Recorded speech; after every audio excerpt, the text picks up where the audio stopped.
Donc, je vais vous présenter un projet qui a été financé par l'ANR, que je remercie, sur l'effet de la chlordécone donc sur le développement du cancer de la prostate. Dans les années 2000, une étude cas témoin a été réalisée par l'équipe de Luc Multinier de l'IRSET sur l'incidence élevée du cancer de la prostate dans la population guadeloupéenne. Et il a mis un lien fort entre ce développement de cancer de la prostate avec l'exposition à la chlordécone, surtout chez des sujets avec des concentrations plasmatiques élevées, ou exposés durant de nombreuses années à la chlordécone. Deux facteurs supplémentaires augmentaient le risque. D'une part, les personnes qui avaient des antécédents familiaux du cancer de la prostate, et d'autre part, les personnes qui avaient résidé antérieurement dans les pays industrialisés, qui voyaient donc un facteur de risque plus élevé que la population générale. Et enfin, un troisième risque, qui augmentait le risque, troisième facteur, qui était les personnes qui étaient déficientes en chlordécone réductase, qui est l'enzyme de dégradation de la chlordécone chez l'homme. Voilà, qui voyaient, ces personnes déficientes voyaient leur risque augmenter avec un OR ordre ratio de 5,2. Alors la chlordécone, c'est un polluant majeur de l'environnement des Antilles françaises. C'est un insecticide organochloré qui a été utilisé pendant une vingtaine d'années, dans les années 70-90, pour lutter contre le charançon du bananier. C'est un produit qui a une longue durée de vie dans l'environnement à cause de ses faibles dégradabilité et de ses caractéristiques physico-chimiques. Et donc, ce qu'on a étudié dans ce programme, c'est essayer de voir si la chlordécone potentialisait réellement le développement du cancer de la prostate chez un modèle animal, le rat Sprague-Dalloway. Alors, on verra plus tard qu'on a utilisé aussi des animaux transgéniques, que je vous exposerai un peu mieux. Donc, dans un premier temps, on a regardé chez ces animaux sains les caractéristiques pharmacocinétiques de la chlordécone. On voit qu'elle a un fort taux de distribution tissulaire et surtout une excrétion fécale et urinaire relativement faible au total, ce qui laisse supposer une imprégnation tissulaire importante.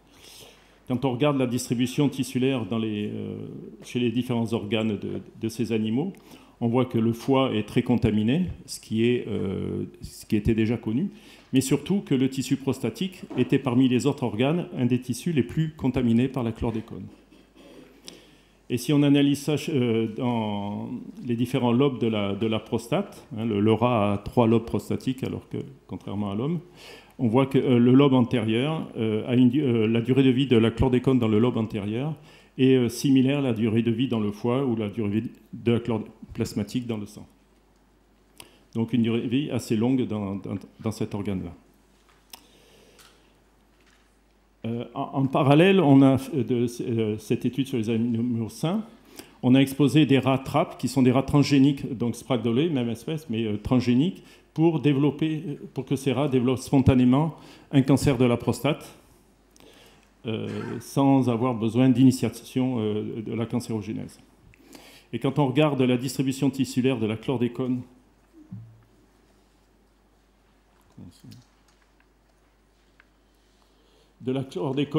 dans le tissu prostatique et qu'on le met en lien avec ce qu'on peut observer sur les tissus de la prostate, on s'aperçoit que ce sont les nodules cancéreux qui sont les plus concentrés en chlordécone, alors que le stroma, lui, est faiblement concentré en chlordécone. Donc vraiment une accumulation de la chlordécone dans le tissu prostatique et préférentiellement dans les zones cancéreuses, dans les tissus cancéreux. Et cette concentration en 15 semaines d'exposition, on a des concentrations qui peuvent atteindre 20 à 40 microgrammes par gramme de tissu. Donc des concentrations beaucoup plus élevées que dans les concentrations plasmatiques. En parallèle de cette activité de distribution, on a regardé quels étaient les effets œstrogéniques de la chlordécone sur les récepteurs aux œstrogènes. Et l'équipe de Montpellier a pu montrer que la chlordécone a été agoniste du récepteur alpha, mais avait un effet, au contraire, antagoniste sur le récepteur bêta. Et par cristallographie, au moins sur le récepteur alpha, ils ont pu montrer que la chlordécone se logeait dans le site de fixation de l'estradiol, et donc qui pouvait expliquer son effet agoniste. Cet effet agoniste sur le récepteur ER-alpha a un intérêt particulier parce qu'une équipe BIA et consorts ont montré que ça activait l'angiogenèse prostatique, des tissus cancéreux prostatiques. Donc ça pouvait avoir une influence sur la distribution tissulaire de la chlordécone. À côté de cette analyse de la distribution, sur ces mêmes rattrapes et donc sur les mêmes prostates, en parallèle, on a étudié soit l'activité du génome, soit l'activité métabolomique. Sur le génome, on a pu montrer qu'il y avait une activation de certains gènes favorables, favorisant le développement cellulaire, et une répression, au contraire, des gènes répresseurs de développement tumoral. Alors ces effets sont relativement faibles et malheureusement peu significatifs dans un premier temps. Par contre, l'ensemble de ces facteurs semble aller dans le sens d'un développement de progression tumorale sous l'influence de la chlordécone. Sur l'activité métabolomique du tissu prostatique, on a montré qu'il y avait dans un premier temps une augmentation des teneurs en nicotinamine et en inosine de ce tissu, et par contre une diminution de tous les facteurs pro-énergétiques de la cellule. Et en parallèle de cette augmentation de la nicotinamine dans la prostate, une élimination dans l'urine des métabolites de dégradation de cette même nicotinamine, N-méthylnicotinamine et trigonéline. Alors ça, c'est en lien avec une voie particulière de la formation du NAD. Dans les tissus cancéreux en général, c'est cette voie de recyclage du NAD qui est utilisée aux dépens d'une voie de synthèse de novo du NAD et avec un recyclage depuis le NAD de la nicotinamine. Or, sous l'influence de la chlordécone, cette nicotinamine semble dégradée en méthylnicotinamine et trigonéline. Si bien qu'on a un effet antagonisme à ce qu'on a vu par ailleurs, qui est une diminution des ressources énergétiques de la cellule, spécifiquement dans les cellules cancéreuses. Alors si on rassemble toutes ces données dans une même cellule de cancer, on a donc dans un premier temps une pénétration de la chlordécone dans la cellule. Cette pénétration serait augmentée par l'activation du récepteur alpha aux oestrogènes, qui augmente l'angiogenèse tumorale, qui augmenterait le flux de CLD dans la cellule. Cette CLD agirait ensuite sur les développements cellulaires en réprimant l'activité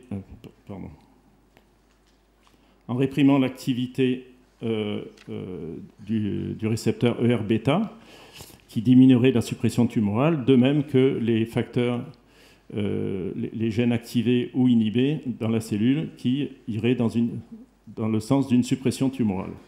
En parallèle, on a donc une diminution du recyclage du NAD dans la cellule, ce qui aurait un effet contraire et qui diminuerait la survie cellulaire. Donc ces deux effets antagonistes ne montrent pas clairement que la chlordécone a un effet promoteur du cancer prostatique, contrairement à ce qu'on aurait espéré avoir dans ce programme, et pose certaines questions. Donc, premièrement, on a donc une accumulation. On a bien une accumulation de la chlordécone dans le tissu prostatique et particulièrement dans les cellules cancéreuses. On a un effet, semble-t-il, promoteur, même s'il est faible, mais, à contrario, un effet inhibiteur de la cellule, du métabolisme énergétique de la cellule. Alors, comment expliquer ces résultats par rapport au modèle qu'on avait employé dans cette étude? D'une part, on travaille sur un organe entier, donc on a peut-être du mal à avoir la signature spécifique des cellules cancéreuses par rapport au reste des cellules non cancéreuses de la prostate. Ça peut diminuer la sensibilité de ce qu'on montre. Et surtout, peut-être qu'on a utilisé un modèle de rat inadéquat. Alors, c'est un modèle de rat qui permettait de mimer bien le cancer androgénique dépendant tel qu'il était montré dans l'épidémiologie. Par contre, c'est un modèle qui se développe très vite, donc susceptible de masquer un peu l'effet promoteur de la chlordécone. Et surtout, point important, il a été montré par ailleurs dans d'autres études que la population afro-caribéenne avait des allèles spécifiques, des cellules prostatiques spécifiques de cette population-là, marqueurs de ce type de population, qui sont différents de la population caucasienne, et donc qui pourraient jouer dans le développement et dans la susceptibilité de la population afro-caribéenne au cancer de la prostate. Voilà, je vous remercie de votre attention.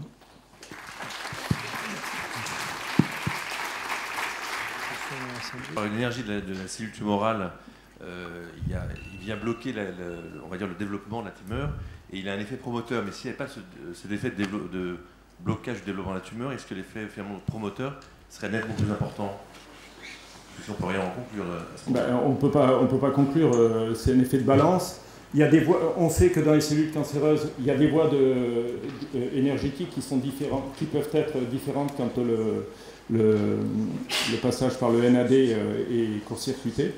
Donc, est-ce que ces voies métaboliques énergétiques sont activées? On n'a pas pu le montrer dans le programme lui-même. Ça serait des pistes à explorer ultérieurement. C'est quand même assez contradictoire. Les cellules en voie de développement comme ça, comme les cellules cancéreuses, sont très gourmandes en énergie. Oui, je sais, oui. C'est pour ça que on s'arrive avec une déplétion de l'énergie. C'est pour ça qu'on parle d'effets antagonistes entre les deux, quoi. Oui. Mais malheureusement, dans ce programme-là, on n'a pas pu aller plus loin pour mettre en évidence, essayer d'étudier plus profondément ces deux parties-là. D'autres questions? Bonjour, Sophie Fontan du LNE. J'avais une petite question. Quid des métabolites connus de la chlordécone dans les processus que vous avez étudiés? Est-ce que ça peut expliquer certaines choses que vous observez? Et est-ce que vous envisagez dans un second temps de les considérer également communément pour élucider ce qu'on observe? Alors, il y a certains métabolites qui sont connus. Ce qu'on sait chez l'homme, c'est que l'implication de la chlordécone réductase, donc qui réduit la chlordécone en alcool, en chlordécone, semble être un facteur important de non-susceptibilité au développement du cancer de la prostate. Donc ça serait la réduction chez l'homme permettrait de protéger, donc de dégrader la chlordécone suffisamment pour éviter cet effet promoteur. Et dans la population de rats qu'on a utilisée, les rats, enfin pas dans la population, c'est les rats en général, sont naturellement déficients en chlordécone réductase. Donc ne dégradent pas la chlordécone. C'est pour ça qu'on a utilisé en préférence ce modèle par rapport à un modèle de cancer prostatique chez la souris, qui elle a une chlordécone réductase active.